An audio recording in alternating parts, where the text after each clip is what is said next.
Hi, it's Colin Sanders here, and this is a very unusual episode of the History Books Review, which is coming live from Pevensey Castle on the south coast of England. This is actually quite a familiar place for me. I was born about 5 miles away down that way, and I used to play here as a kid, so it's slightly strange coming back. I haven't been here for maybe 30 years, but it's interesting. A lot of things have changed, one of which is now a regular tourist place with signs and everything. This used to be used as a cattle grazing field. In fact, the ground's still a bit uneven from that period. This is one of the forts of the Saxon coast. No one's quite sure when it was built. The Saxon shore idea was a Victorian notion, and we don't know what the Romans called it, or indeed even if the Saxons were the main thing they were trying to keep out. It could well be that it was built by maybe the rebel emperor Carausius to keep out other Romans. But nonetheless, it's part of a coordinated chain of large forts along the south coast of England, from the Isle of Thanet, which is up near the mouth of the River Thames near London, right down to, this is the westmost point. So it covers the area where the channel is relatively narrow and easy to cross. So it's an important defensive position for the island of Britain. And I'm here to respond very, very late to a dispute I had in the comments section of one of the videos from David Withun's Pious Fabrications video, where he asserted that the Middle Ages were far more advanced than we've given them credit for. Something which I sort of conceded, but I also pointed out that the classical era is also proving to be rather more advanced than we previously thought, so the differential is maybe not that different. And I think the reason I chose to come and do this response here in Pevensey is it really illustrates to me, more than just about anywhere else, just how people thought that the classical world was superior to the medieval world. Here we are in a very large Roman fort. The fortifications are built according to a pattern which you can see in other places. If you go to other forts in the Saxon shore, they're clearly designed with the same plan by the same people. But it quite closely resembles Roman fortifications that I've seen in France and Germany as well. It really was a highly organised empire.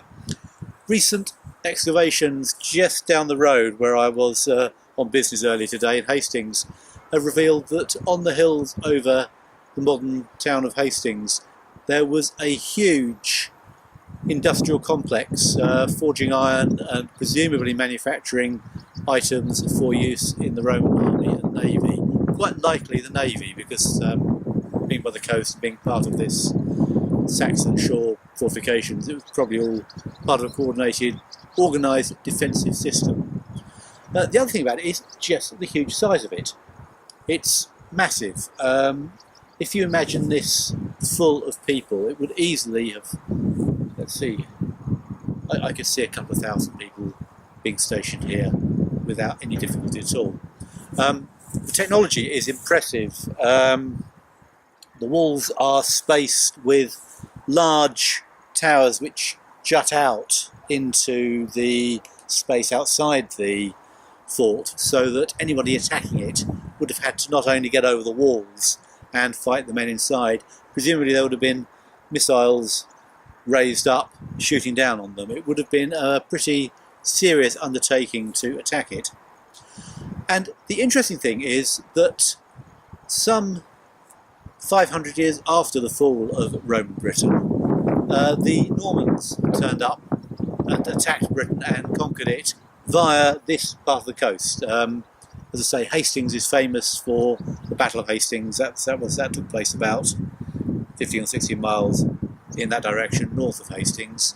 The Normans actually landed on the coast just down there.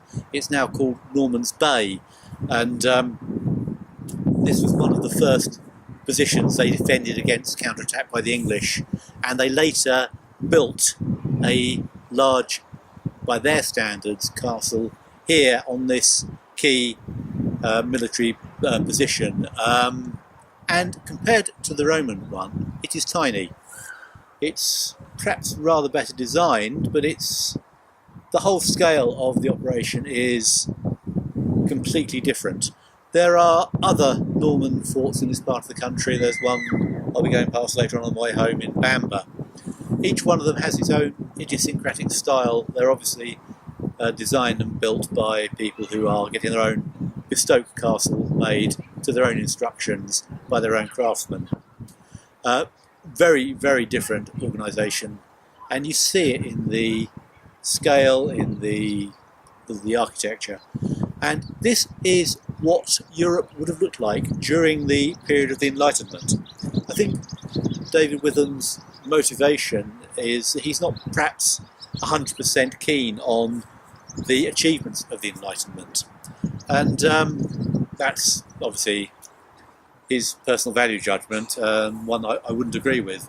But I think it's interesting to think just how much in the 17th and 18th century the people looking back would have been quite contemptuous of the artefacts that they still had around them from the Middle Ages compared to those from the classical period. Obviously the military hardware that we see here has stood the test of time particularly well, and this is a great example of a juxtaposition of the rather basic medieval military architecture with the rather more sophisticated Roman architecture in exactly the same place, and showing the differences in scale. But it would have been the case with all kinds of architecture which has now been much more covered up. I mean, Roman roads would still have existed in Gibbon's time, for instance. There would have been baths at Bath which would have still shown signs of their Roman heritage. There would have been very little from the Saxon era, not that much from the medieval era. What it was would have been largely cathedrals. There wasn't a huge amount of non-ecclesiastical stuff that they could look back on and be impressed by.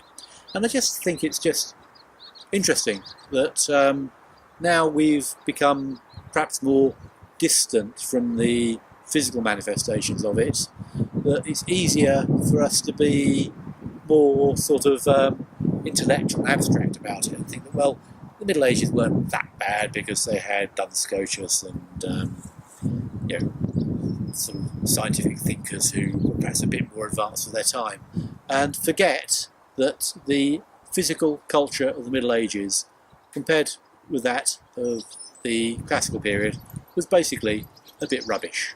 And this is something that, when you come to a place like this, it's almost impossible to escape that conclusion. Thanks for listening.